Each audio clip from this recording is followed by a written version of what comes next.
Olá, meu amigo, minha amiga, bem-vindos a mais um Portal do José. Hoje com grande alegria que eu estou trazendo aqui um amigo que eu não conheço pessoalmente, mas temos muitas identidades, que é o Tiago dos Reis. Ele que é um influenciador, podemos dizer assim, porque ele tem o canal Plantão Brasil e ele tem um estilo de comunicação muito interessante, que eu gosto muito, que ele concentra muitas informações, ele é fluido no discurso, ele está sempre antenado com as coisas que estão acontecendo. Então, muitos de vocês que estão aqui já acompanham o Tiago, e quem não acompanha, eu vou sugerir você para dar um clique lá, também se inscrever no canal dele, porque ele está em tempo real fazendo muitas coisas interessantes. E hoje eu convidei o Tiago para a gente fazer uma resenha dos últimos acontecimentos, a gente tentar explicar algumas coisas que estão acontecendo e opinar também, para ajudar também que você reflita sobre o nosso país, né? O nosso papel hoje está sendo esse. A gente está aqui tentando enfrentar toda essa onda obscurantista, essa angústia que bate em muitas pessoas, e a gente tenta, com o nosso trabalho aqui, jogar uma energia positiva, porque a gente precisa ter muita força, fé, para enfrentar essa história. Então, com grande alegria que eu recebo aqui o Tiago dos Reis. Tudo bem, Tiago? Opa, tudo ótimo, José. É um prazer estar aqui. Também boa tarde para todo mundo que segue o portal do José. Uma coisa, eu te sigo desde que você tinha 20 mil seguidores e eu lembro que eu estava começando também o Plantão Brasil, eu olhava e falava, pô, um dia eu quero ser amigo desse cara, porque o trabalho que você faz desmascarando o Paulo Guedes, a área econômica também, a Rede Globo, é genial. Eu falava, ó, nessa trincheira tem um soldado bom metralhando que é o José. Então, parabéns e é um prazer estar aqui contigo. Bom, Tiago, então é o seguinte, eu queria primeiro falar um pouco de você. Como é que você veio parar no YouTube? Conta um pouco da tua história rapidamente para a gente poder entrar já chutando o balde. Olha, eu sou programador há muito tempo, mais de 15 anos. Desde que eu era criancinha, eu já comecei a programar e eu trabalho com redes sociais há mais de 10 anos. E aí, em 2013, eu vi que o governo Dilma, o governo da esquerda, estava sendo muito chutado e eu comecei a ver que começaram fake news. Já naquela época, eu falei, pô, além do meu trabalho, eu vou fazer ativismo e criei o site do Plantão Brasil. Aí, em 2019, no ano passado, no começo do ano, eu falei, vou também criar um canal no YouTube, porque agora está tendo mais audiência lá, então dá para fazer um ativismo e alcançar muito mais gente no YouTube do que só com o site, só com a página no Facebook. E aí, estou aqui, estamos aqui, nós dois. Pois é, então, e teu canal está crescendo bastante, né? Como é que você avalia o crescimento do teu canal e por quê? Você acha que está tendo mais interesse das pessoas pelas pautas que a gente tem abordado? Porque o terreno está complicado, né? Quando a gente vê, por exemplo, os canais da direita, eles têm um volume muito grande de pessoas inscritas, né? O que você atribui a esse tipo de situação? Tem mais gente no campo do obscurantismo, porque quando a gente analisa o que essas pessoas falam, é um negócio assim pavoroso, né? O que acontece? A ignorância é muito maior do que a consciência e a sabedoria?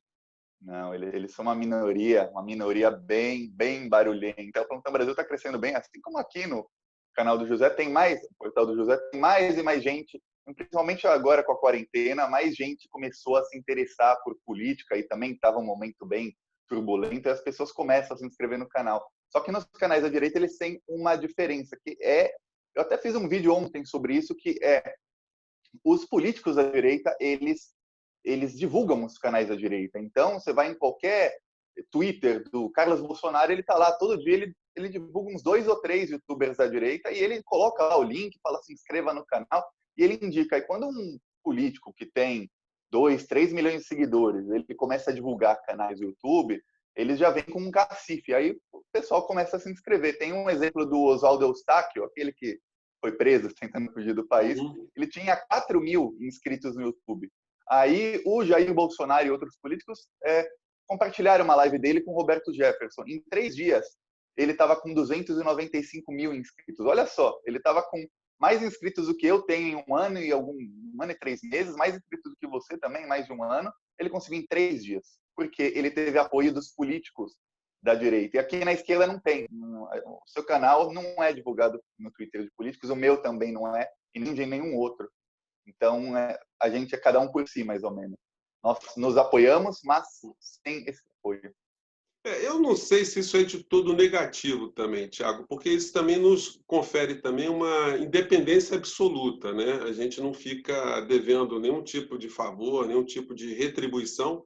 Então eu prefiro analisar sempre a coisa pelo aspecto positivo, né? Porque a quantidade também ela pode significar algum tipo de retorno financeiro para quem está fazendo trabalho nas redes, mas você perdendo a identidade, você acaba, no futuro, tem uma hora que a desmoralização acontece. Né? Então, talvez a gente esteja no melhor caminho, vamos dizer assim, num crescimento sustentável. Né? As pessoas estão aqui por tua causa, estão aqui por minha causa, pela identidade que a gente acaba construindo. Né?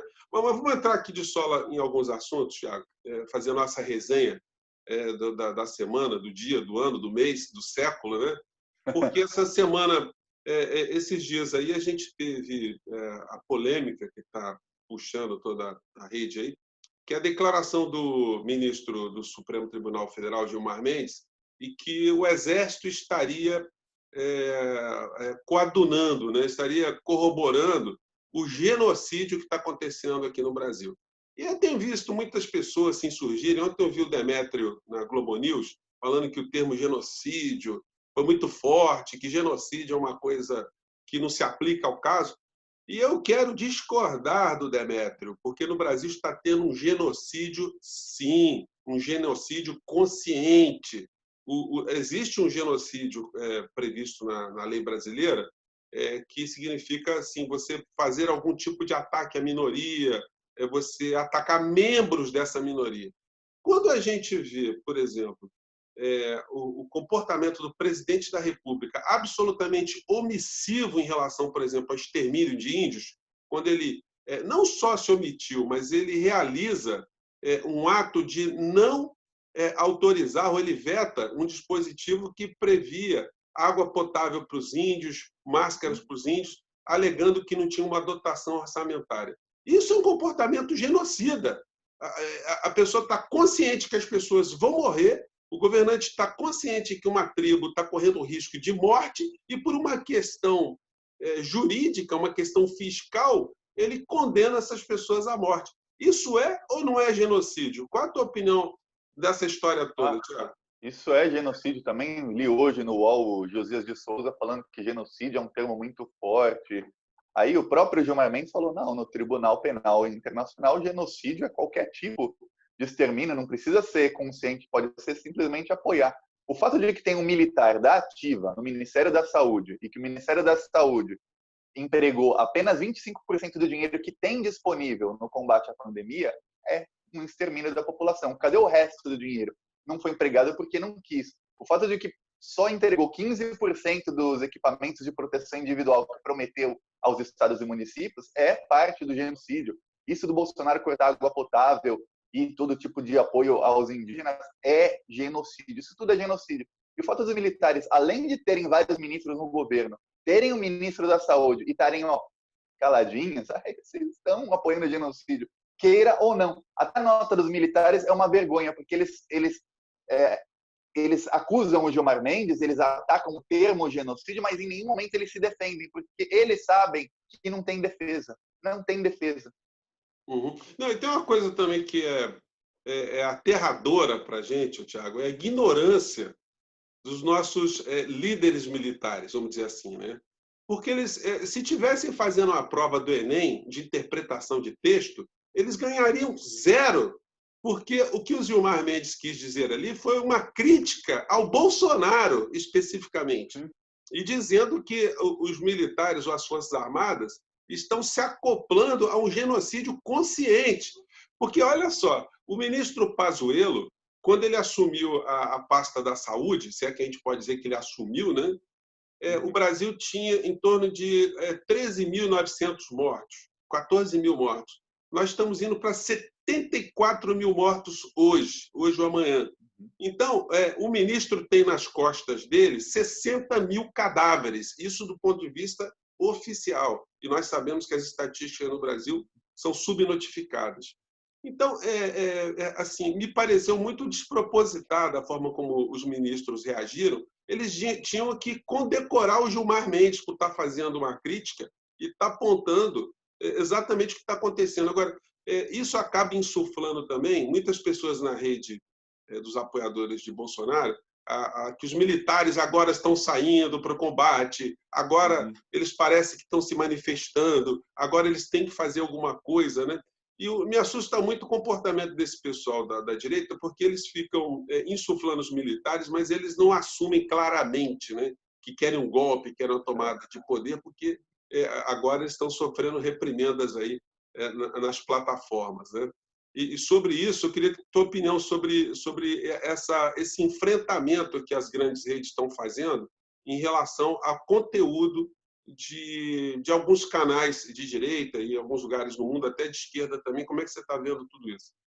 Está cada vez mais uma guerra contra o discurso de ódio. O Facebook não queria iniciar essa guerra. O Mark Zuckerberg, que é o fundador do Facebook, ele até falou que não é papel do Facebook fazer isso, mas o mercado financeiro percebeu que a extrema-direita não é boa para os negócios e no mundo inteiro. Então falaram, não, então vai ter boicote. Aí com um boicote de 500 empresas, que principalmente no Facebook, mas esse boicote também se estendeu ao Twitter e ao YouTube nos Estados Unidos. Então, eles, com a mão no bolso, pesando o bolso, aí eles começaram a ir contra discursos de ódio, esse tipo de coisa. E aqui no Brasil, eles falam, os militares estão acordando.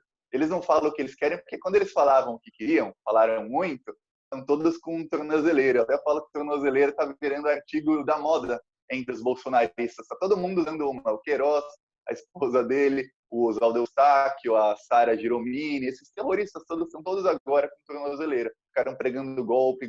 Não pode. E os militares, eles estão agora atacando Gilmar Mendes, mas já eles voltam para a toca deles, que é o lugar deles. Eles estão só tentando defender o próprio ego. Parece que é isso. Assim, eu também não, falando bem sério assim, né, eu acho que os ministros da Suprema Corte, eles não devem estar se pronunciando à torta à direita, porque isso virou uma moda no Brasil nos últimos tempos. Mas já que eles estão exercendo aquilo que eles acham que é a área da cidadania deles, né, o que competiria também ao Exército é entender, ou as pessoas que estão vendo esse negócio, entender que é um direito do cara também se expressar e fazer críticas. E um negócio interessante foi o seguinte, é que ele reiterou as críticas, né? Muita gente pensou que ele ia recuar, e ele falou, não, eu reafirmo tudo aquilo que eu estou dizendo. E é necessário que se faça a crítica assim, porque o Exército está mal parado. Porque aconteceu o seguinte, né? O Bolsonaro está colocando militares dentro do governo, né, em pastas importantes, e está transmitindo para a sociedade que ele está tendo esse tipo de escudo, esse tipo de parede protetora, né? Você acha que a intenção é mais ou menos essa que eu estou falando, Thiago? Essa é a intenção dele, mas é uma intenção que foi meio minada pelo STF nos últimos meses. Eu lembro que no fim de abril, começo de maio, o Bolsonaro estava escalando o autoritarismo dele, foi lá fazer discurso na frente do quartel-general das Forças Armadas em Brasília, falando, esperamos uma atitude pelo Brasil, um discurso que ele tossia, ele falava e tossia, ele estava até com uma camisa vermelha, numa caminhonete, e aí todo mundo começou uma tensão, até eu falava, caramba, será que vai ter algum tipo de golpe? O cara tá começando. Aí ele levou um enquadro do STF, os próprios comandantes das Forças Armadas falaram, não, você tá aí brigando sozinho, a gente não tá contigo. Tá, tem muito militar no governo, você pode passar essa impressão pro povo, mas é sua impressão, sua e do povo. Ninguém aqui vai dar golpe, ninguém vai te defender, não. Só que, por um lado, eles fazem isso, eles não apoiam o Bolsonaro num golpe, mas, por outro lado, eles também não enquadram o Bolsonaro para parar com um genocídio da nação e eles ainda deixam ter um militar da ativa no Ministério da Saúde e quando o Gilmar Mendes aponta o genocídio, eles se sentem ofendidos. É assim, aquela velha, a carapuça serviu direitinho, assim, parece que um alfaiate fez a carapuça, serviu direitinho nesses generais babões do Exército. Sim. Tiago, eu queria mudar um pouco de assunto na nossa resenha aqui. Eu tenho sido muito crítico à cobertura que os meios de comunicação têm feito em relação à Covid. A gente pega todos os noticiários no Brasil e eles falam dos dramas, mostram os médicos, enfermeiros, falam das vítimas, depoimentos, mas eles nunca associam de uma forma direta a Covid à figura do Bolsonaro. Eu fazer um convite à sua reflexão. Se o presidente fosse de esquerda, você acha que os meios de comunicação teriam o mesmo zelo, o mesmo tratamento? ou você acha que a conta de cada morto seria colocado nas costas de um presidente progressista, vamos dizer assim? Olha, com a mídia safada que a gente tem no Brasil, vamos supor que o presidente fosse o Haddad, que foi quem foi para o segundo turno. Se o Brasil tivesse 1.000 mortos, porque com certeza não teria 70 mil, se fossem 1.000, se ele tivesse feito lockdown desde o comecinho, tudo certinho, seriam 1.000 mortos na conta do Haddad, e se eles não conseguissem fazer um contorcionismo, distorcer a realidade para colocar tudo na conta dele, eles iam falar, tá bom, mas a crise econômica, então, está toda nas suas costas, é tudo culpa sua. E, claro, pelos bastidores, iam fazer o que fizeram no segundo governo Dilma e também no primeiro, iam começar a minar todas as ações do governo federal para dar errado. Então, eles vão fazer o trabalho de genocida que o Bolsonaro atualmente está fazendo nos bastidores para atrapalhar, para poder depois falar um monte. E esses roubos que os governadores estão fazendo, que os governadores estão aproveitando isso para roubar muito dinheiro público, né? Não todos, mas vários, a gente está vendo no Rio de Janeiro, Santa Catarina, tal, eles iam colocar tudo na conta do governo federal. Você sabe que na Argentina está acontecendo exatamente isso que você está falando, né? Na Argentina é o seguinte, o Alberto Fernandes assumiu um país totalmente destroçado pela política neoliberal do Macri e logo, com alguns meses, já no início do governo, ele pegou a Covid lá e ele conseguiu fazer uma coalizão muito interessante, pegando governadores, prefeitos de direita e de esquerda, e falou, olha, nós temos que tratar a coisa de uma forma científica. Então, ele conseguiu blindar a Argentina, tanto é que a Argentina tem 60 vezes menos mortos do que aqui no Brasil, sendo que a população deles é apenas 4,5 vezes menor do que a do Brasil. E está acontecendo exatamente isso que você falou. Como eles não estão podendo agredir o Alberto Fernandes por conta do trabalho, do entendimento que se fez ao combate à Covid, eles estão começando já a alertar a coisa da economia, do estresse das pessoas confinadas em casa. Enfim, os grandes meios de comunicação da Argentina, que são cópias do sistema Globo aqui no Brasil, como são cópias de outros sistemas de mídia mundo afora, estão mostrando as suas garras, né? Mas isso não é por acaso, né? Estão todos a serviço do grande capital externo. E aí eu não posso deixar de lembrar o homenageado dos nossos programas sempre aqui, que é o Paulo Guedes. E aí eu te convido a refletir comigo sobre Paulo Guedes. O que você vê no futuro para ele no meio dessa história toda? Tiago, dá para a gente fazer alguma previsão? Você acha que ele ainda tem essa moral toda com o poder econômico aqui no Brasil? A história do Brasil está tão mal falado, mal visto externamente. Será que garante Paulo Guedes até o final do governo? Qual o chute que você dá nessa história? Eu não sei se o Paulo Guedes dura até o fim do governo, não sei nem se o governo próprio dura até o final do governo, mas no caso do Paulo Guedes, ele está sendo cada vez mais chutado. Estão percebendo que a política econômica dele não dá lucro. Até que no Brasil, no ano passado, teve o maior desinvestimento da história, que foi a fuga de capitais, a palavra bonita que a mídia usa para as pessoas normais, as pessoas mais leigas, não entenderem, ninguém tem obrigação de saber os termos. Fuga de capital é o investidor brasileiro e estrangeiro tirando o dinheiro do Brasil, colocando em qualquer outro lugar. E ano passado foi a maior da história. Desse ano já está maior que a do ano passado. Se desse certo a política dele, não teria fuga de capitais, não teria o dólar a 5,30.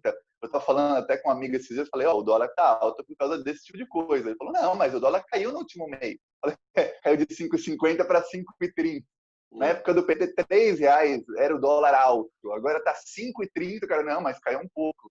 Não, a coisa está feia para o Paulo Guedes e eu vou lutar até o fim para que o Paulo Guedes seja preso. O lugar do Paulo Guedes é enjaulado, é preso para sempre. O que o Paulo Guedes fez nos fundos de pensão, o que ele está fazendo agora promovendo o genocídio da nação, é uma coisa assim imperdoável. Não, e você sabe que nós não estamos mais sozinhos nesse combate, né? Porque agora uma fração da direita, o MBL, eles estão partindo também com um discurso muito agressivo em relação ao Paulo Guedes, chamando ele de algumas coisas até adicionais que a gente não chamava. Eles estão chamando o Paulo Guedes de traidor, de vigarista, de um cara que presta serviço para uma quadrilha de corruptos e de pessoas que fazem rachadinha. e que o pessoal do MBL está ameaçando a destruir o Paulo Guedes e derrubar o Paulo Guedes.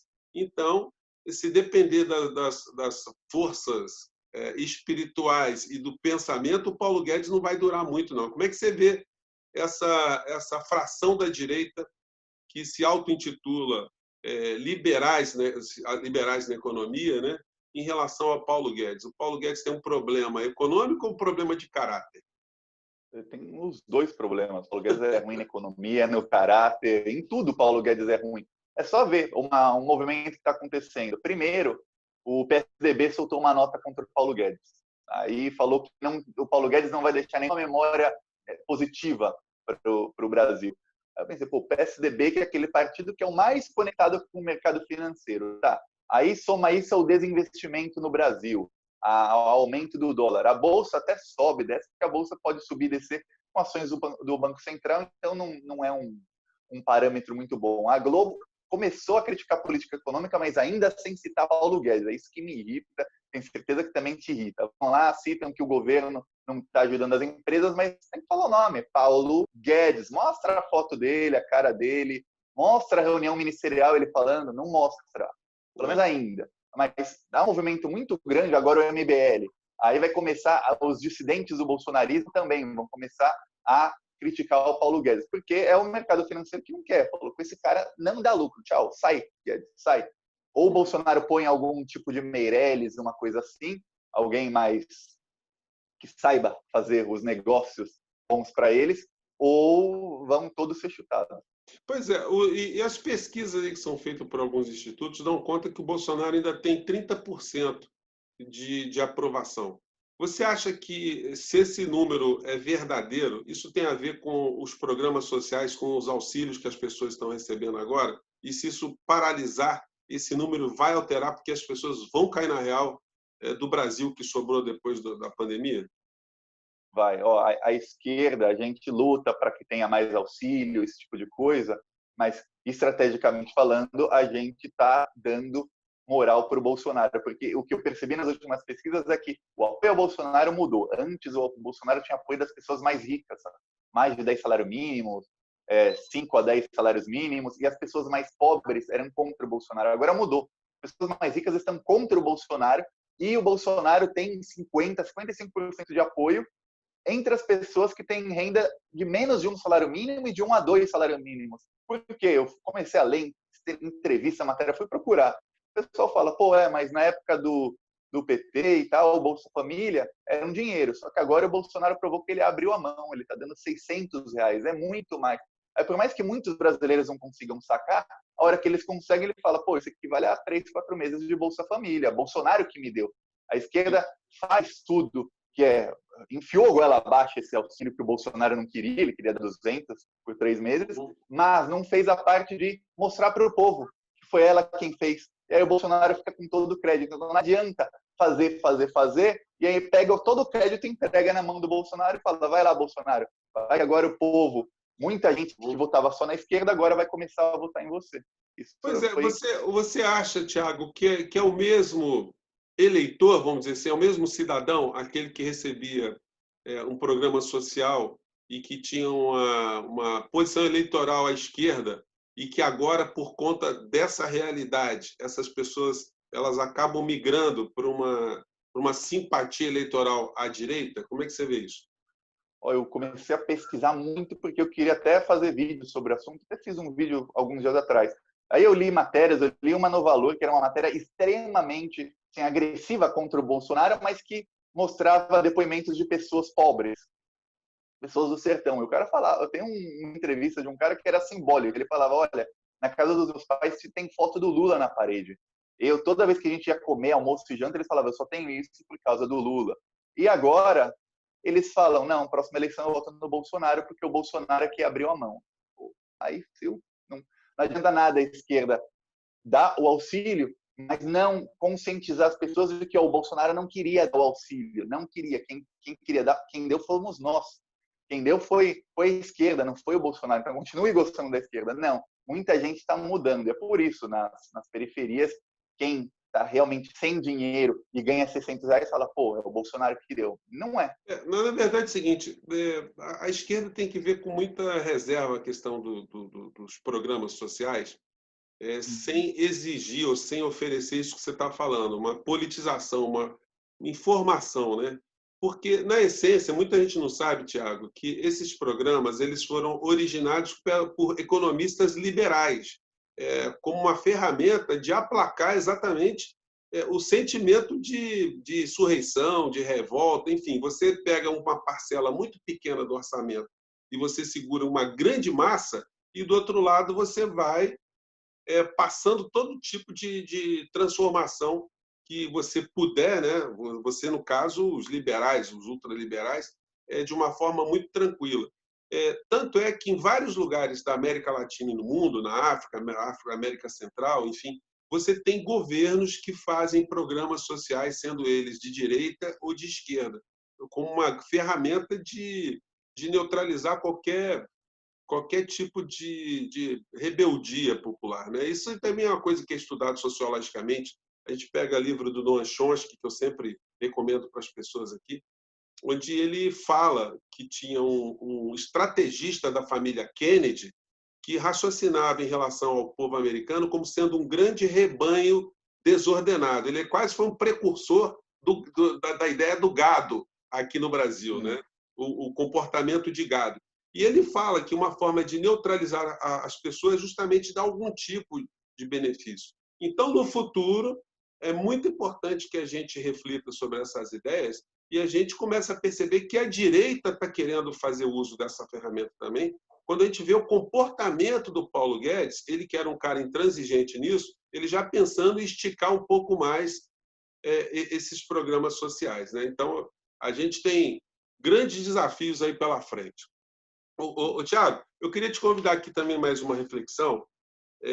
Nosso programa vai ser uma resenha assim, relâmpago, né? A gente não vai ter uma hora, quero reduzir um pouquinho o nosso papo para ficar com gosto, quero mais, a gente está sempre fazendo nossas resenhas aqui.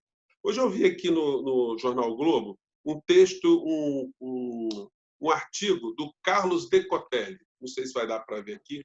Aqui, o Sim, Carlos Decotelli. crítica e autocrítica.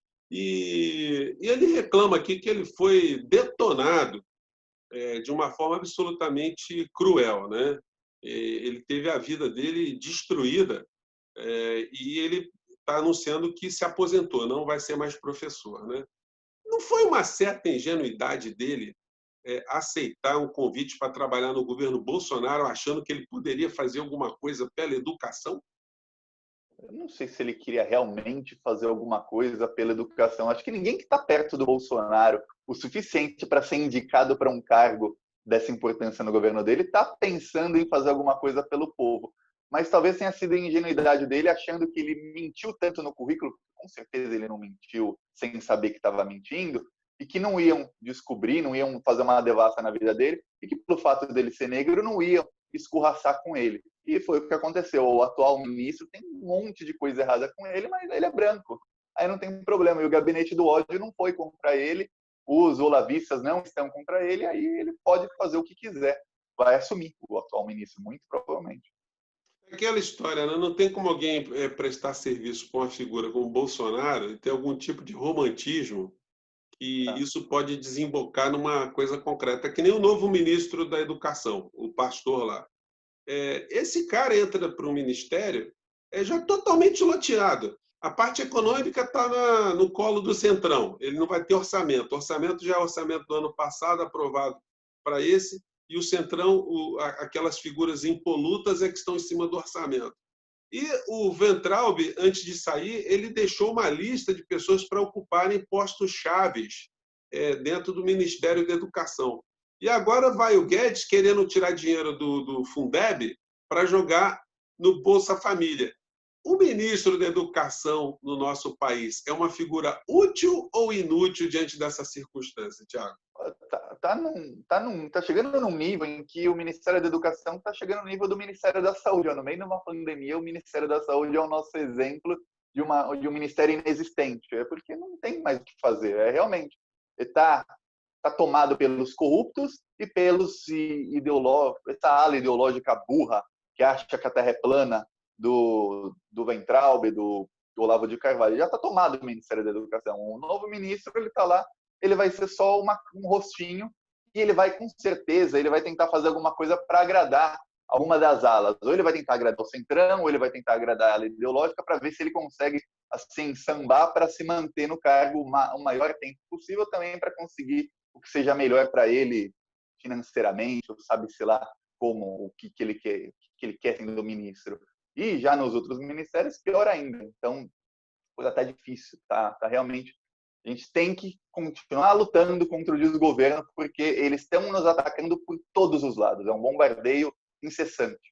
Uhum. Ô, Tiago, a gente tem muitos assuntos para tratar sim, eu não vou esgotar nenhum tema aqui, você também não vai esgotar. Eu já estou chegando à parte final aqui. Eu queria te perguntar se você já tem a pauta do próximo programa. Como é que você faz para selecionar a pauta? Você espera as coisas acontecerem, cair na nossa cabeça, ou você sempre tem um foco, está procurando alguma coisa específica? Eu vou lendo o que está acontecendo. Se acontecer alguma coisa que eu falo, pô, estou indignado, vou fazer um vídeo, ou isso é importante, eu tenho que mostrar isso para as pessoas, aí eu faço um vídeo. Tem dia, sexta, sábado, eu fiz um vídeo, porque eu falei, ó, aconteceu só isso, não aconteceu mais nada, não vou fazer. Se não tiver nada, não faço vídeo. Mas sempre, o problema é esse, sempre tem alguma coisa com o governo Bolsonaro. Então eu espero acontecer geralmente, ou às vezes eu estou lendo, eu falo, pô, peraí, isso dá um vídeo no futuro, vamos ligar os pontos aqui. Aí eu fico dias e dias e dias pesquisando, e pá, vai um vídeo com toda a pesquisa, ligando tudo, todas as coisas. Então tem Sim, esses dois. eu te pergunto uma coisa, Tiago. Você sempre fala para as pessoas clicarem, se inscreverem nos nossos canais, né? Qual a importância disso? O cidadão, só o fato de ele estar clicando, ele está ajudando de alguma maneira? Ele tá sendo um sujeito ativo na história também, por mais silenciosa que possa ser essa participação?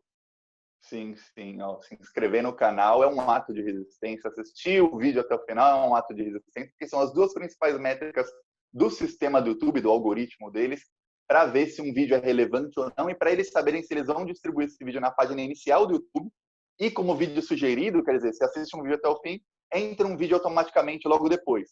Pro vídeo meu ou seu ser esse que vai entrar logo depois, para as pessoas que não são inscritas no canal, o canal tem que ter muitos inscritos. E se um vídeo tem muitos inscritos a partir desse vídeo, vamos supor, essa nossa live aqui te deu 300 inscritos, 300 pessoas clicarem e se inscreveram a partir desse vídeo. O sistema do YouTube vai falar, pô, tá bombando.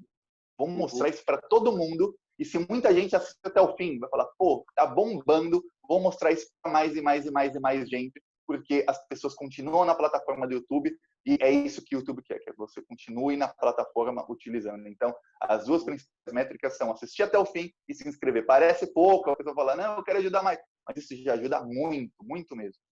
Então, até te pedir para as pessoas, amigo, olha só, se você até não gostou muito, você deixa rolando o vídeo até o final, porque segundo o Thiago, aí você deixa o vídeo rolando, vai lavar a louça, vai escovar o dente, vai tomar uma cervejinha, e você está ajudando, por incrível que pareça. Tiago, quais são as plataformas mais eficientes na comunicação? O YouTube, o Facebook, o Instagram?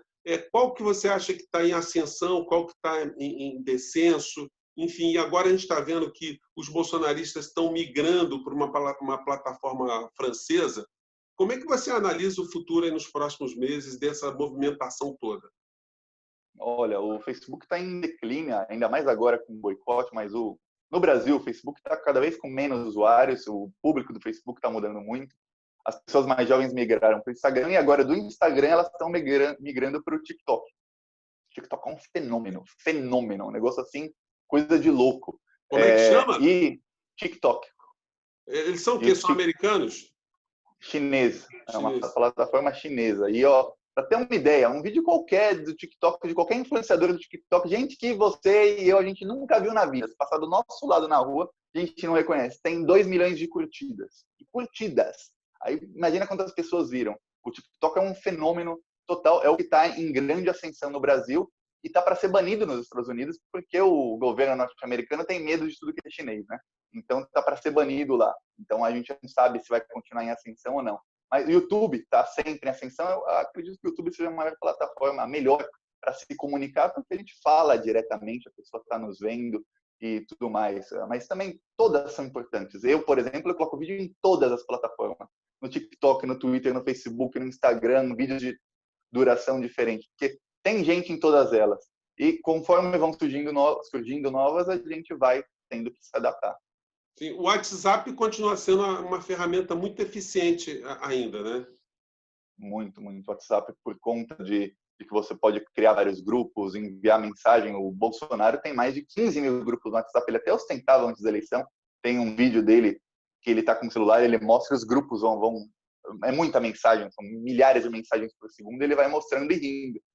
É ali que ele distribuía as fake news. Aí imagina 15 mil grupos com 200 pessoas em cada grupo, faz as contas, e aí essas pessoas recebendo fake news toda hora do gabinete do ódio, e essas pessoas recebem e já saem distribuindo no grupo da família, no grupo dos amigos, do futebol, da escola, e aí ele conseguia alcançar dezenas de milhões de pessoas em poucas horas. Então, Sim. o WhatsApp é uma grande ferramenta. Não, inclusive, assim, nessa parte final, eu queria te perguntar isso. O gabinete do ódio, então, na sua opinião, não é ficção científica. É uma coisa que existe mesmo, que é articulada e que produz resultado. Ah, sim, sim. Até a investigação da STF fez a busca e apreensão exatamente em quem eu vinha falando desde o ano passado. Falei, gente, é esse são o gabinete do ódio. Tem ali no terceiro andar do Palácio do Planalto, tem uma salinha, e tinha até, uma época, tiraram até foto, tem uma salinha ali em que eles operam tudo. O Paulo Marinho, que foi um dos coordenadores da campanha do Bolsonaro, ele falou aqui na minha casa, tem uma entrevista dele para o Globo News, ele falou, na minha casa a gente saía e distribuía tudo para todos os grupos do WhatsApp. Aí ela perguntou, fake news também? Aí ele falou, tudo que era bom para a gente eleitoralmente, fake news ou não, a gente saía e distribuía. Fake news também. Então tem vários gabinetes do ódio espalhados pelo Brasil inteiro. Você acha que tem, então, possibilidade de ter materialidade nesses atos ilegais todos, a ponto de o TSE, a Suprema Corte, o STF, enfim, darem consequência a isso tudo? Ou será que a maior parte disso aí se perdeu? Infelizmente, o julgamento no TSE é um julgamento mais político do que fatídico, né? Não importa os fatos, importa a opinião dos ministros naquele momento. Vamos supor, se o Bolsonaro continuasse enfrentando o STF, tentando partir para o enfrentamento, eu não tenha dúvida de que eles iam acelerar isso, que eles iam tentar caçar a chapa dele ou caçar a chapa Bolsonaro-Mourão por causa do gabinete do ódio, porque tem tudo. Eles têm provas, eles têm tudo. Até o Alan dos Santos ficou desesperado porque quando a Polícia Federal chegou na casa dele, o WhatsApp estava aberto no computador dele, ele tentou desligar, só conseguiram pegar todas as conversas dele, e ele não sabia que a polícia na casa dele naquele dia, claro, é surpresa, mas a polícia tinha ido na casa dele 2 semanas antes, então ele não imaginou que iriam de novo, 2 semanas depois, e estava tudo ali, pegaram tudo, fora que tudo isso deixa rastros, deixa provas, tem várias provas, a CPI das fake news mesmo descobriu que aquele perfil Bolso Feios, pediram para o Instagram quem é o dono, aí o e-mail, bolsonaro.sp, é o e-mail do Eduardo Bolsonaro, do gabinete dele, mesmo que ele usa para comprar passagem de avião, hotel, tá muito bem materializado. Falta, e aí vai depender da política, se quando chegar no TSE eles vão ter, a prova tem, eles têm a convicção ou não tem, aí é o que a gente vai ter que ver.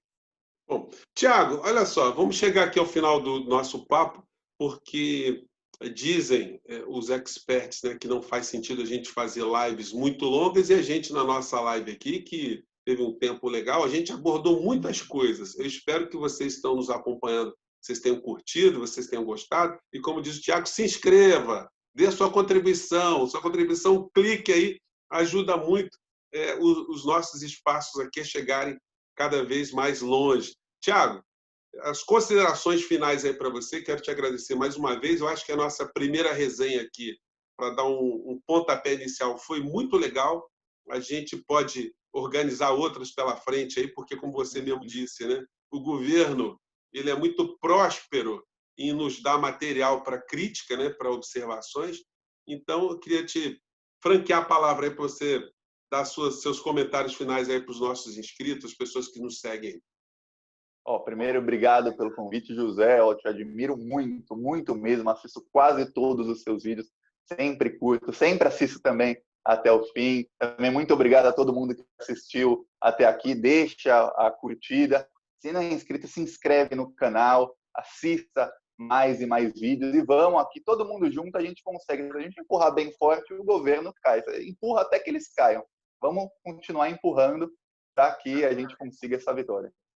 Gente, olha, muito obrigado. Obrigado mais uma vez, Thiago. E aguardem, porque a gente vai voltar com o Thiago mais à frente aí. A gente eventualmente vai fazer nossas resenhas aí. Enfim, a gente vai se estruturar. Mande suas críticas, suas sugestões, o que a gente pode melhorar, porque é assim que a gente ajuda o nosso país a encontrar o melhor caminho, né? Gente, mais uma vez, muito obrigado a todos. Thiago, obrigado mais uma vez. Tchau, obrigado, querido. Tchau.